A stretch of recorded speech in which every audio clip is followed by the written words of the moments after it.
शांत एकदम मस्त रहो, भगवान के दास हो, इस बात की ठसक में रहो। संतुष्टायेन केन का मतलब हर स्थिति में संतोष धारण करो।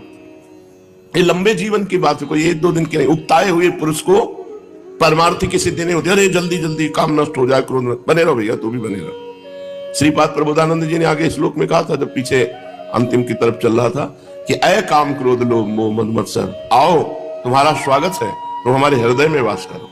ये भरोसा दृढ़ भगवान का, ये उपासना भरोसे की होती है। इसमें ज्यादा क्रियाओं का महत्व नहीं है, इसमें चिंतन का महत्व है। निश्चिंत हो जा, राधा राधा राधा, कलम उनके हाथ में है, और जिससे उनकी कलम रुक जाए वो पावर हमारे हाथ में है। अनुल्लिख्या अनंतानपि तदपराधान मधुपतिर महाप्रेमा विस्तस्तो परम देयम विमसृति। क्यों? तब एकम श्री राधे गृणति ही नामामृत रसम। हे किशोरीजू, आपके राधा नाम का जो रटन करता है तो लालजू लिखना ही बंद कर देते हैं। अनुल्लिख्या नहीं लिखते, क्या? अनंत अपराध, एक दो पाप नहीं, अनंत अपराध लिखते ही नहीं है।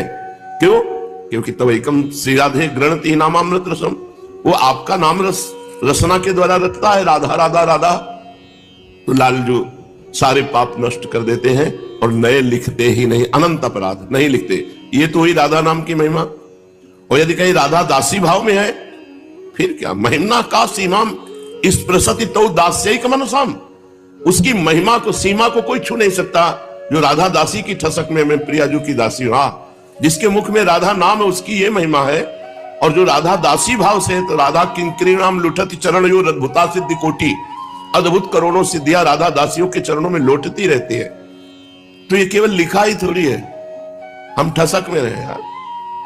हमारे पैदा किए होते काम क्रोध लोभ मोह मद मत्सर, फिर इनसे हम, तो आप कह सकते थे आपके पैदा किए हुए हैं, और आपके पैदा किए हुए हम हैं, और हम आपकी शरण में हैं।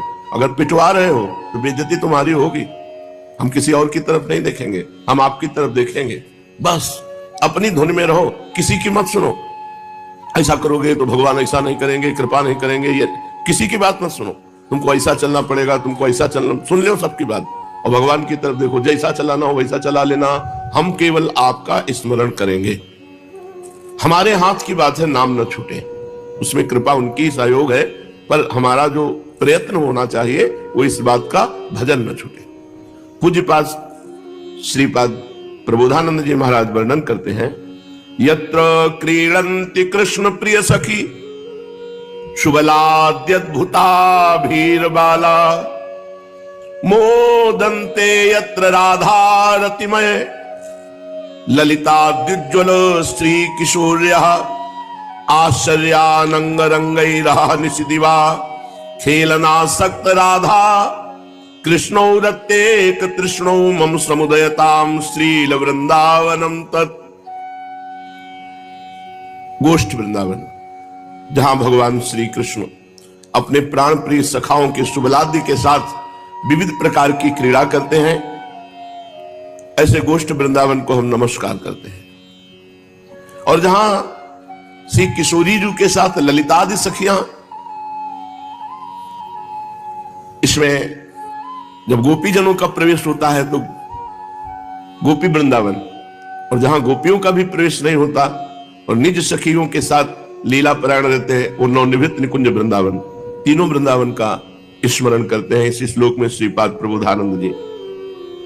उज्ज्वल रस विशिष्टा श्री ललितादि किशोरी वृंद के सहित दिन रात जहां अनंग रंग का खेल हो रहा है, अनंग प्रेम को भी कहते हैं, जहां महाप्रेम का खेल हो रहा है, एकमात्र युगल सरकार तृष्णा परायण है, कभी तृप्त नहीं होते इस अनंग खेल से। ऐसे श्री प्रिया प्रीतम के नवनिवृत्त निकुंज वृंदावन में मेरी रति हो, वृंदावन मेरे हृदय में प्रकाशित हो। स्वच्छम स्वच्छंदमेवास्त्यति मधुर रसार निर्झरादम बुपातम, भोक्तुम स्वादो निकामम सकल तरुतले शीर्ण पर्णानि सन्ति, कामम निश्चितवातम विमल गिरि गुहा जस्ति निर्भाति वस्तुम, श्री वृंदारण्य में तदपि यदि जिहा सामिहातोस्मि।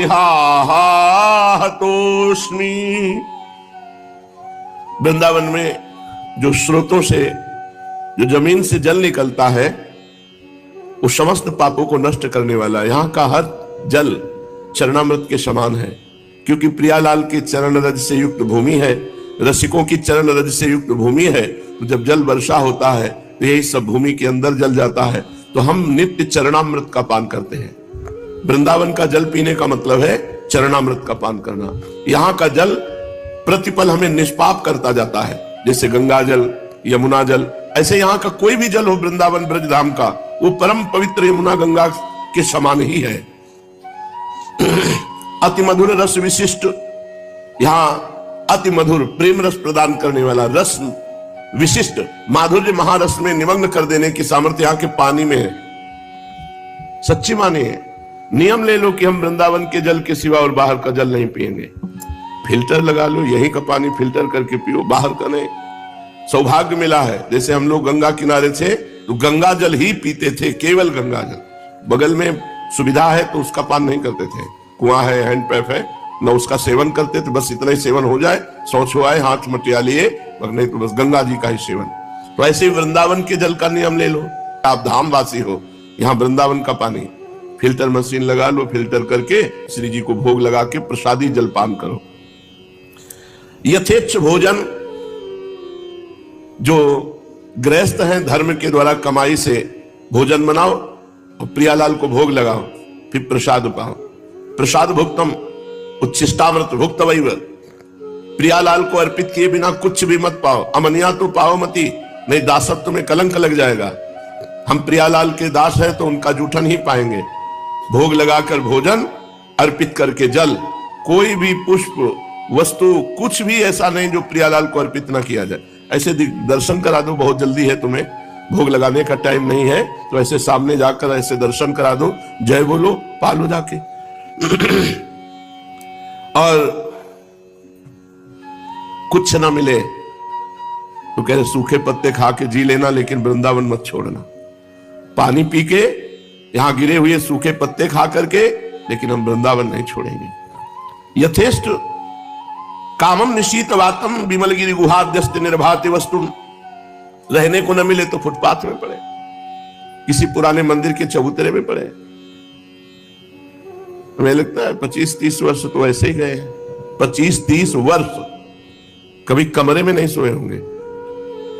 या तो घाट, मंदिर, वृक्ष का नीचे, खंडहर, यही कभी बिजली पंखा इनके नीचे। कभी जवानी ऐसे गई है कि कभी स्मरण ही नहीं आता था कि कोई संसार के सुख है। बस एक आग लगी थी, कैसे भगवत प्राप्ति हो, कैसे भगवत आनंद की अनुभूति हो। और भगवान की कृपा से ऐसे ऐसे संत मिलते जाते कि और आग बढ़ती जाती वैराग्य की। तो गर्मी सर्दी को सहो, अभ्यास कर लो, वैसे होगा। पूरी सर्दी ठंडे पानी से स्नान करना, गीजर के पानी का प्रयोग न करना। पूरी सर्दी बहुत ठंड लग रही है, नीचे की मार्किन ओढ़ लेना। महंगा कम्बल रखा है, नहीं रखा है सबको दिखाने के लिए, अपनी रहनी में रहे। गर्मी सर्दी सीखे, सहन करना सीखे। नहीं है तो कोई गिरी गुफा में पड़ा रहे, कंदरा में पड़ा रहे, लेकिन वृंदावन वास न छोड़े। कैसी भी परिस्थिति आवे, वो मंद भाग्य है जो सुविधा को लेकर के वृंदावन को छोड़ता है। यहाँ का पानी अनुकूल नहीं, अरे यहाँ बहुत भीड़ है, क्या भजन, भजन तो एकांत में होता है। यहाँ भीड़ के दर्शन करो, इतने में भगवत प्राप्ति हो जाएगी। ये धाम है, पता नहीं कौन सा भगवत प्राप्त महात्मा आपको छू जाए, दर्शन मिल जाए, उसकी हवा लग जाए कि जो जीवन भर भजन करने से काम नहीं बनता, उनके दर्शन मात्र से बात बन जाए। ये वृंदावन धाम है, ब्रज धाम है, एक से एक भगवत प्रेमी महात्मा है जिसको कोई जानता ही नहीं। फटे पुराने कपड़े, भीख मांगते हैं, खाते हैं, आपको लगता है अरे भिखारी हैं। उनके साथ राधा कृष्ण डोलते हैं, प्रिया प्रीतम उनके साथ। जहां नाम वाणी, जहां श्याम श्यामा, तहां नाम वाणी निकट, श्याम श्यामा प्रगट। जिनके हर समय नाम और वाणी चल रहा है, वो श्यामा श्याम के साथ डोलता है। हाय बड़ा मंद भाग्य जो ऐसे वृंदावन का हम त्याग करें। महाप्रेमो बोधेर यद अनुपम सारम यदमलम हरि प्रेमाम बोधेर मधुर मधुरम दीपवलयम मुनीन्द्राणाम वृंदई कलितरस वृंदावन महो तदे तद्देहांतावदि समधिवासम दिशतु में। महाप्रेम समुद्र में मानो कोई द्वीप प्रकट हो गया हो, ऐसे महाप्रेम समुद्र में द्वीप की तरह वृंदावन है। श्री हरि के प्रेम सागर का अति महामधुर द्वीप, ये संपूर्ण पुरियों धामों और त्रिलोकी का भूषण है वृंदावन। ये श्रेष्ठ श्रेष्ठ मुनिगणों द्वारा वंदित है वृंदावन, और आस्वादन करने में परम रसमय है। समस्त रस का आधार स्वरूप है वृंदावन। आज से मैं नियम लेता हूं कि जब तक शरीर रहेगा मृत्यु पर्यंत अखंड वृंदावन वास करेंगे। श्रीपाद कहेंगे सम्यक रूप से नियम पूर्वक प्रतिज्ञा पूर्वक, अगर शरीर में प्राण है जब तक तो वृंदावन के बाहर नहीं। किशोरी जो निर्वाह करती है, पर नियम बहुत हृदय एकदम अनन्य होगा तो ही ले पाएगा, नहीं घबराहट पैदा हो जाएगी। अगर बीमारी बढ़ गई तो फिर हमको तो दिल्ली जाना पड़ेगा। हाँ, तो दिल्ली अमर कर देगी तुम्हें। जाओगे तो अमर हो जाओगे, तुम फिर अविनाशी हो जाओगे। अरे जो कछु लिखा लिलाट दुख सुख देह संग, भुगते गो जहां जाएगो या सिद्धांत भंग। तुम्हारे भाग्य में अगर दुख लिखा है तो जहां भाग के जाओगे दुख मिलेगा। अगर वृंदावन बने रहोगे तो कलह कलेश न व्यापे ईठा, ये ठौर विष्ट ते न्यारी। यहाँ ज्यादा प्रारब्ध नहीं सताता है, हल्के में निपट जाता है। कलह कलेश न व्यापे ईठा, ठौर विष्ट ते न्यारी। ये जगह त्रिभुवन से अलग है, ये भगवान का निज धाम है। अगर यहाँ हो तो धाम कृपालु है, वो इतना नहीं सड़ने देगा जितना प्रारब्ध सड़ाना चाहता है। इसलिए बाहर मत भागो, दिल्ली कलकत्ता। ये दुर्भागी लोग हैं जो भाग जाते हैं। हम अपने शरीर को अमर कर लेंगे, सारे शरीर को लेकर के धाम छोड़ देना, शरीर को लेकर वैराग्य शिथिल कर देना, शरीर को लेकर भजन छोड़ देना, ये सब नारकी पुरुष है। भजन के लिए शरीर छोड़ देना, धाम के लिए शरीर अर्पित करना, भगवान के लिए वैराग्य के लिए शरीर अर्पित करना। मिटा दो अपनी हस्ती को, यह मूर्तवाद। अगर अपना वास्तविक स्वरूप चाहते हो, आनंद चाहते हो, तो अपने अभिमान को गलित कर दो, देहाभिमान को मिटा दो। दाना खाक में मिलकर गुले गुलजार होता है। मिटा दे अपनी हस्ती को यदि मूर्तवा चाहे। दाना खाक में मिलकर गुले गुलजार होता है, खाक में। श्रीपाद कह रहे हैं मृत्यु काल पर्यंत सम्यक रूप से वृंदावन का आश्रय लेता हूं। ये मैं नियम करता हूं, ये प्रतिज्ञा करता हूं। हमें लगता है ऐसी प्रतिज्ञा, ऐसा नियम ले लेना चाहिए जिसको इसी जन्म में भगवत प्राप्ति करनी है कि मैं वृंदावन छोड़ अनंत ना जाऊं। खंड खंड हो जाए तन अंग अंग सतटूक, वृंदावन नहीं छाड़ियो छाड़िबो है बड़ी चूक। चलते हैं श्रीमद् भागवत महापुराण। श्री सुखदेव जी महाराज का परीक्षित को अंतिम उपदेश। श्री सुखदेव जी महाराज कहते हैं, प्रिय परीक्षित, तुम्हें अभी तक हमने जो सुनाया उसे श्रीमद् भागवत महापुराण कहते हैं। इस श्रीमद् भागवत महापुराण में बार बार और सर्वत्र विश्वात्मा भगवान श्री हरि का ही संकीर्तन हुआ है। ब्रह्मा और रुद्र भी श्री हरि ही है, हरि से पृथक नहीं है। हरि ही ब्रह्मा बने हैं और हरि ही महादेव बने हैं। उन्हीं की प्रसाद लीला और क्रोध लीला की अभिव्यक्ति है पूरे श्रीमद् भागवत में। भगवान ब्रह्मा, भगवान महादेव, भगवान श्री हरि, इन्हीं की कृपा प्रसाद लीला, इन्हीं की रुद्र लीला, क्रोध लीला की अभिव्यक्ति है। हे राजन, बहुत सुंदर उपदेश दे रहे हैं, बिल्कुल सार बात मार रहे हैं, लक्ष्य पे एकदम ठिकाने पे। ध्यान पूर्वक सुनो। हे राजन, अब तुम ये पशुओं की सी अविवेक मूलक धारणा छोड़ दो कि मैं मरूंगा। जैसे शरीर पहले नहीं था और अब पैदा हुआ और फिर नष्ट हो जाएगा, वैसे ही तुम भी पहले नहीं थे। तुम्हारा जन्म हुआ, तुम मर जाओगे, ये बात नहीं है। तुम अविनाशी थे, अविनाशी हो, अविनाशी रहोगे। ये पशुओं वाली बात छोड़ दो कि मैं मर जाऊंगा। जैसे बीज से अंकुर और अंकुर से बीज की उत्पत्ति होती है, वैसे ही एक देह से दूसरे देह की और दूसरे देह से तीसरे की उत्पत्ति होती है। किंतु तुम ना तो किसी से उत्पन्न हुए हो और ना तो आगे पुत्र पौत्रादिकों के शरीर के रूप में उत्पन्न होगे। अजी, जैसे आग लकड़ी से सर्वथा अलग रहती है, लकड़ी की उत्पत्ति और विनाश से सर्वथा परे है, वैसे ही तुम शरीर आदि से सर्वथा अलग हो। हे राजन, स्वप्नावस्था में ऐसा मालूम होता है कि मेरा सिर कट गया है, मैं मर गया हूं, मुझे लोग स्मशान में जला रहे हैं, परंतु ये सब शरीर की ही अवस्थाएं दिखती है, आत्मा की नहीं। देखने वाला तो उन अवस्थाओं से सर्वथा परे, जन्म और मृत्यु से रहित शुद्ध बुद्ध परम तत्व स्वरूप है। जैसे घड़ा फूट जाने पर आकाश पहले की भांति अखंड रहता है, परंतु घटाकाशता की निवृत्ति हो जाती है। जैसे घड़े में देखो तो आकाश दिखाई दे रहा है, घड़ा फूट गया तो आकाश में क्या फर्क पड़ा? कुछ नहीं। परंतु घटाकाशता की निवृत्ति हो जाने से लोगों को ऐसा प्रतीत होता है कि वो महाकाश में मिल गया। वास्तव में तो वो मिला हुआ था ही। वैसे ही देहपात हो जाने पर ऐसा मालूम पड़ता है मानो जीव ब्रह्म से मिल गया। नहीं, वो ब्रह्म रूप है ही। वास्तव में जीव ब्रह्म ही था, ब्रह्म ही है, ब्रह्म ही रहेगा। उसकी अब्रह्मता तो प्रतीति मात्र थी। मन ही आत्मा के लिए शरीर, विषय और कर्मों की कल्पना कर लेता है और उस मन की सृष्टि करती है माया, अविद्या। वास्तव में माया ही जीव के संसार चक्र में पड़ने का कारण है। जब तक तेल रखने का पात्र, बत्ती और आग का संयोग रहता है, तभी तक दीपक में दीपक पना है। इनके ही समान जब तक आत्मा का कर्म, मन, शरीर और इनमें रहने वाले चैतन्याधास के साथ संबंध रहता है, तभी तक उसे जन्म मृत्यु के चक्र में संसार में भटकना पड़ता है और रजोगुण, सतोगुण, तमोगुण की वृत्तियों से उत्पन्न स्थित एवं विनष्ट होना पड़ता है। परंतु जैसे दीपक के बुझ जाने से तत्व रूप तेज का विनाश नहीं होता, वैसे ही संसार और शरीर का नाश होने पर स्वयं प्रकाश आत्मा का नाश कभी नहीं होता। क्योंकि वह कार्य और कारण, व्यक्त और अव्यक्त सबसे परे है। आत्मा आकाश के समान सबका आधार है, नित्य है, निश्चल है, अनंत है। सचमुच सचमुच बड़े आनंद में है। सचमुच सचमुच आत्मा की उपमा सिर्फ आत्मा से ही है। हे राजन, तुम अपनी विशुद्ध एवं विवेकवती बुद्धि को परमात्मा के चिंतन से भरपूर कर लो। तुम अपनी विवेकवती बुद्धि से परमात्मा का इतना चिंतन करो कि बुद्धि परमात्मामय हो जाए और स्वयं ही अपने अंतर में स्थित परमात्मा का साक्षात्कार कर लो। देखो, तुम मृत्युओं के भी मृत्यु हो। बस जाने वाले हैं श्री सुखदेव जी महाराज उठ के। 7 दिन से लगातार भागवत चर्चा करते रहे।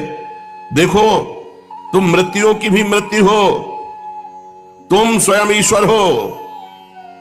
ब्राह्मण के साप से प्रेरित तक्षक इस शरीर को भस्म करेगा, तुम्हें नहीं। अजी तक्षक की तो बात ही क्या, स्वयं मृत्यु और मृत्युओं का समूह भी तुम्हारे पास तक नहीं फटक सकेगा। जो मैंने बताया इसका अनुसंधान करो, चिंतन करो, चिंतन करो। मैं ही सर्वाधिष्ठान पर ब्रह्म हूं, मैं ही सर्वाधिष्ठान ब्रह्म हूं, मैं ही ब्रह्म हूं। ऐसा चिंतन करो। इस प्रकार तुम अपने आप को अपने वास्तविक एक रस अनंत अखंड स्वरूप में स्थित कर लो। जिस समय अपनी विषैली जीभ लपलपाता हुआ, अपने होठों के कोने चाटता हुआ तक्षक आएगा, विस्फोरण मुख से तुम्हारे पैर में डसेगा, कोई परवाह न करना। तुम अपने आत्म स्वरूप में स्थित होकर इस शरीर को और तो क्या सारे विश्व को भी अपने से पृथक न देखना। आखिरी शब्द, आत्मस्वरूप बेटा परीक्षित। कितना प्यार मिला श्री सुखदेव जी का परीक्षित जी को। इतने विरक्त परमहंस कहते हैं, आत्मस्वरूप बेटा परीक्षित, तुमने विश्वात्मा भगवान की लीला के संबंध में जो प्रश्न किया था उसका उत्तर मैंने दे दिया। अब और क्या जानना चाहते हो? श्री सूत जी महाराज शौनकादि ऋषियों से कहा, हे ऋषियों, व्यासनंदन श्री सुखदेव जी समस्त चराचर जगत को अपनी आत्मा के रूप में अनुभव करने वाले महापुरुष हैं। वे सब में समान दृष्टि रखते हैं। भगवान के शरणागत एवं उनके द्वारा सुरक्षित राजर्षि परीक्षित ने संपूर्ण उपदेश बड़े ध्यान से श्रवण किया। फिर थोड़ा नजदीक खस के और सिर झुका करके अंजलि बांध करके चरणों में मस्तक रख दिया। कितना सौभाग्य से सिद्ध महापुरुष के चरणों के समीप। और राजा परीक्षित ने हाथ जोड़कर कहा, भगवान, आप करुणा के मूर्तिमान स्वरूप हैं। आपने मुझ पर परम कृपा करके अनादि अनंत एक रस सत्य भगवान